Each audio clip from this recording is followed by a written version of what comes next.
In this video, we will talk about chain lubrication, a simple task many riders doing wrong. For this task, we will need a WD-40, a chain spray, 2 brushes, or a sock,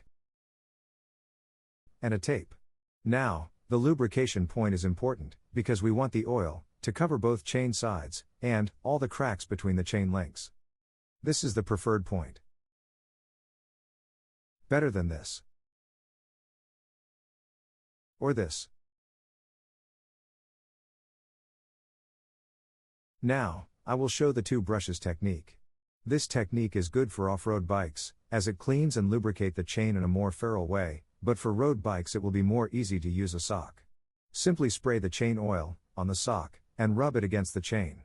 Do not spray directly on the chain as it will wet the entire area and the dirt will stick to the oil, creating a mess. We want to put only a thin layer of oil to prevent rust, and to keep the chain lubricated. First we will clean it with the WD-40, and only then we use the chain oil. The chain oil is more sticky, so it is important to use it on a clean surface.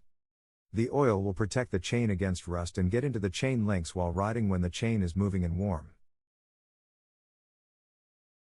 If you enjoyed the video, always appreciate it if you hit that like button, and of course let me know what you think down in the comments, but as always thank you so much for watching.